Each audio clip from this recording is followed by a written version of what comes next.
Hey, welcome to WayTooIndie.com. This is Manjot Jawa. I'm here with Holychild. Hey guys, how are you guys doing? Hey, we're doing so well. Thanks so much for having us. Yeah, excellent. Doing excellent. Well, thank you for joining us. So could you guys go ahead and do us a little introduction about who you are, where you guys are, and what your musician, your band is? So we are Holychild. I'm Liz. This is Louie. We live in Los Angeles. We're coming at you live from my bedroom in Silver Lake. Awesome. And where did you guys get started in music? Was it something you guys did growing up, or something you found later on? Um, I think it's somewhat different between the two of us. I started, right? Yeah. I started playing in bands when I was 15, and have been doing the band thing for a while. I guess I started writing music around that time as well. So I think writing for a while now. And yeah, taking piano lessons and drum lessons for, I don't know, at least 10, 15 years. So I've been doing it for a good amount. Yeah. And for me, I am a dancer. So I started dancing when I was like 1.5 years old. Uh, and I never really stopped. So I had like a really strong connection with music my entire life. Um, and then I started singing when I was like 10 or 11, and I honestly haven't really taken it that seriously. I always took dance much more seriously than singing until this project, really. So this is like my new connection with music, which is so nice. Awesome. It's nice to see that that drift over to from dancing to music. So that's interesting. So where did you guys find your inspiration for music? In regards to your music now. Holy child. I think I'll answer for me, then you answer for you. Sure. Because I think there's some similarities and there's differences. Uh, I think we both, I think, connected in the early stages of our writing over this middle ground that we believe exists between experimental and pop music. And so I think we've been pretty obsessed with that middle ground and finding that middle ground and uh, balancing the two spheres and what's the word, straddling the line as smoothly as anyone can do. So I think that's been kind of our obsession since day one, from like a sonic music standpoint. But I know lyrically, Liz is definitely inspired and influenced by a lot of things too. Yeah, my experiences mostly for Yeah. lyrics. Um, and like different things I see. But like for different musicians that we're into, exactly like Louis said, we're into like bridging experimental and pop music. So we basically want to make like music that is accessible. We don't want anyone to be like, what is that? Like, I don't get it at all. We're not trying to isolate anybody, but we also want people to think when they're listening to our music. So I'm into artists that I feel are doing that as well. So like I think Kimbra is doing that really well right now. Tune Yards, I think they're really awesome. They have like cool pop melodies, but also they've got a lot going on instrumentally and musically. All J All J is tight right doing a now. really good job of that. Churches even. Churches is really cool. So different bands like that. But then on Yeah. the other end, like I'm really into experimental music. Like Buchan Gaze is a huge inspiration, and we both are also into pop music. So pretty much taking inspiration from our culture. Yeah, and like finding a happy middle ground between those two worlds. Awesome. Yeah. Yeah.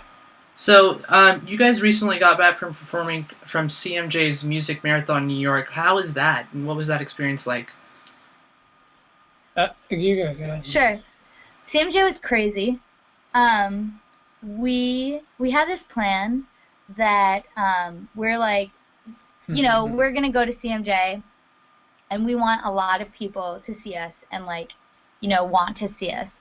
So we had a plan to release a song like 3 weeks before CMJ, so that there would be hype around us for CMJ, which is like I don't know. You can never like plan things like that, I guess. Like we're like, yeah, everyone will love the song and want to see us, right? Kind of. We were hoping. Yeah. And We then didn't know. We planned for this in May. yeah, in So. May we hadn't even written the song itself. No, yeah.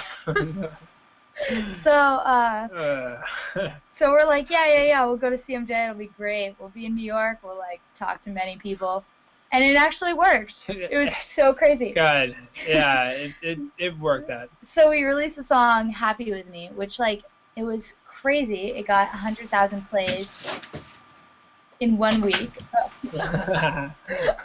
We got 100,000 plays in 1 week, which was really surprising for us. And then when we got to CMJ, people wanted to see us, and actually, like, people knew that song. Yeah. So that was really exciting. That was the most exciting part for me. And then in addition to that, like, we played some really fun shows. We played a show on a boat.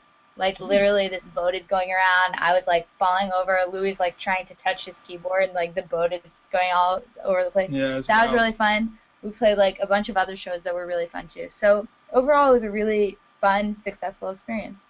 Yeah, ditto. Awesome. Actually, a little bit about Happy With Me. What was the, was that, the plan was to release it before CMJ, so was that what the leading up to that was? Because Happy With Me is actually a very interesting song that I really like. It's, like you said, it's on that middle ground, but it's so unique on that middle ground that it's not, just on it, it's above it. To me, is like, it's so unique that way. So what was the inspiration behind that song, or planning up to it, like lyrically and just musically itself? Go ahead, go with lyrics. So yeah, that song, basically we recorded an EP called Mind Speak, which we haven't released yet. And there's 6 songs, and all 6 songs are more or less about the role of the female in our culture. So, like, basically, I moved to LA a year ago, and then I was like, oh my God, what is a woman, and what is a woman supposed to be? And I felt that I was bombarded with media answering that question for me, which was really frustrating. And I also felt, as a woman, really pressured to look and speak a certain way, which was really, like, making me crazy, honestly. And I felt really depressed, actually, for a little while.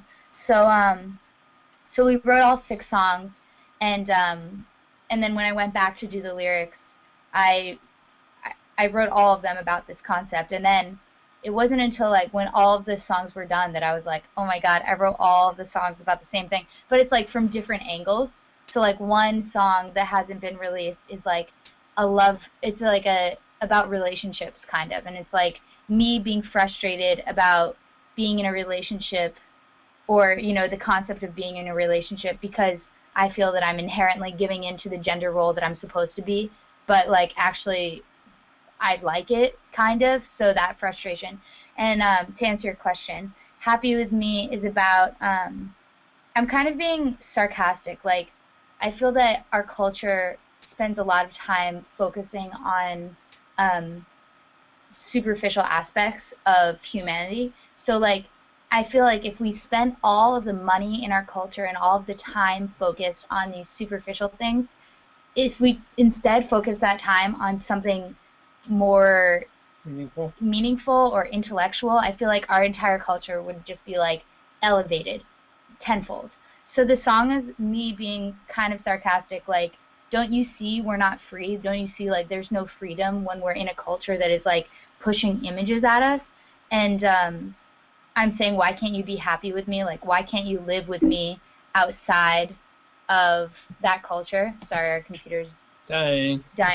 Why can't you live with me outside of that culture? But also, like, I don't feel that I am actually outside of that world. So I'm kind of being sarcastic, like, come with me outside of this, but I don't actually live outside of it. Awesome. If that makes sense.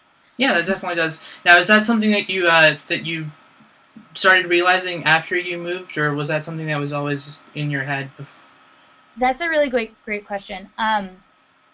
I think, like, the whole concept with women, also the media being really, like, a big part of like, normalizing our culture's values is something that I've really been thinking about for a long time. Like, I went to college in Washington, D.C., and, like, I remember my first term paper was about, like, how the television, like, shaped our culture's values. And, like, it kind of just went from there. And I was really interested in like different relationships that people were in, especially women, and like what they valued and who they wanted to be.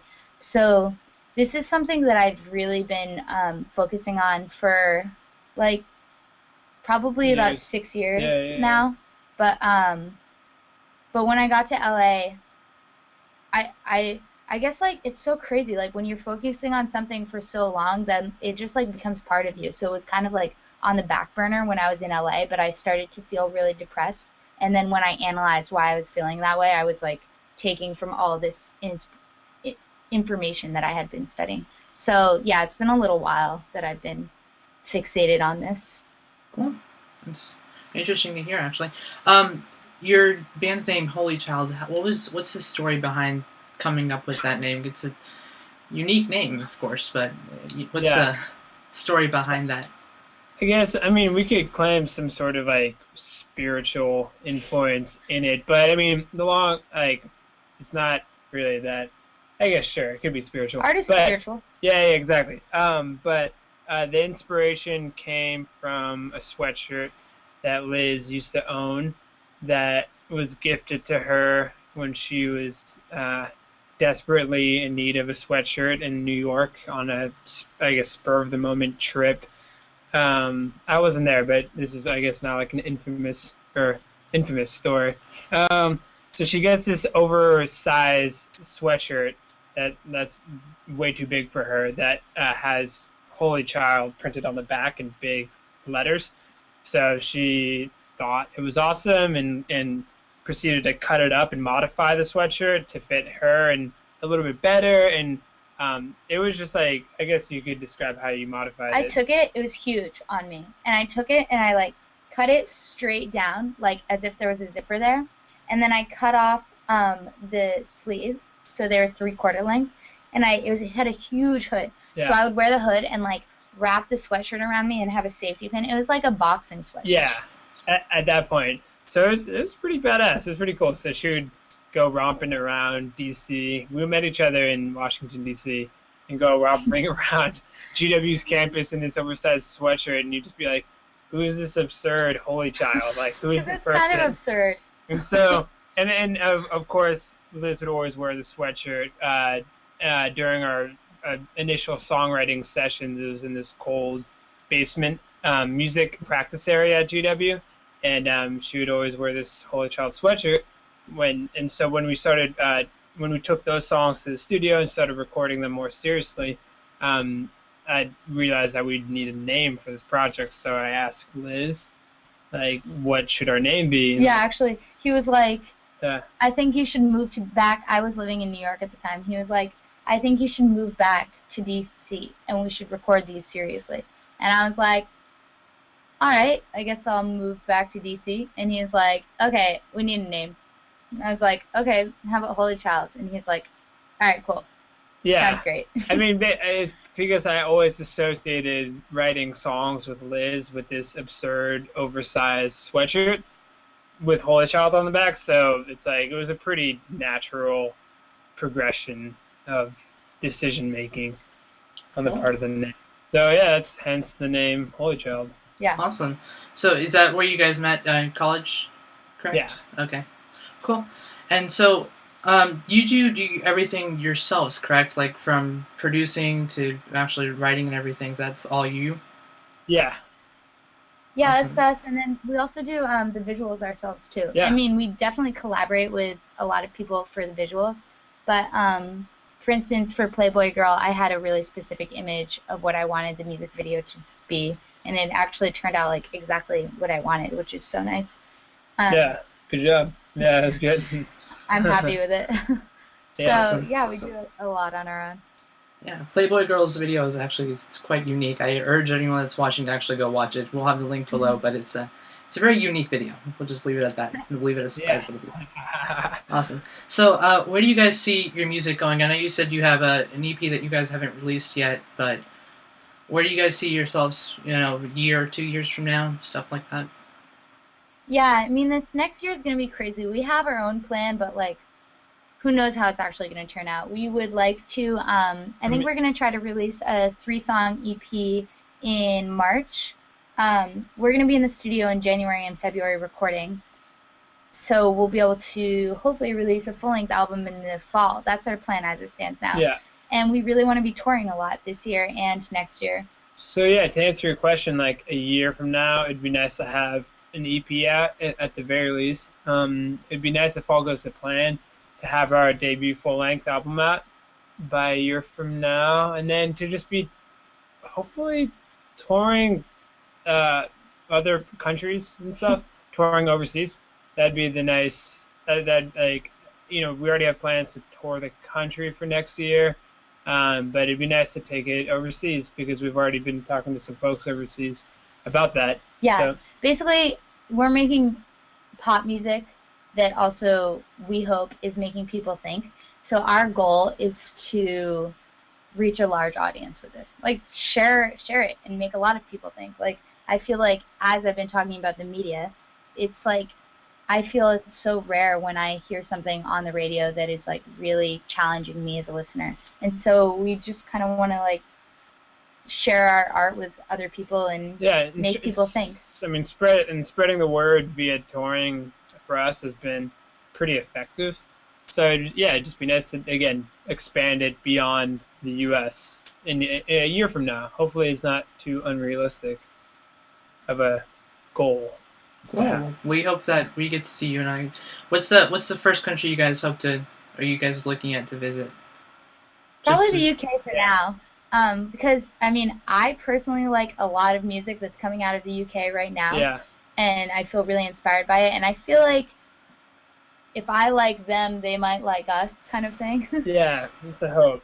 Hope it's mutual. Awesome. So we're just going to wrap up here for a little bit. What's one interesting thing about you both that most people wouldn't know? Oh yeah, I saw this question. I forgot. I thought about it. Okay, I'll do one for Louie and you do one for me. Okay. That's interesting. Right. We'll go with that. Yeah. Right, go. Okay, so one interesting thing about Louie is that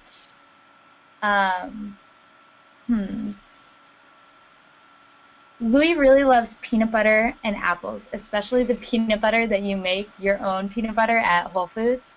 That's like his jam. He likes to mix. Go with this.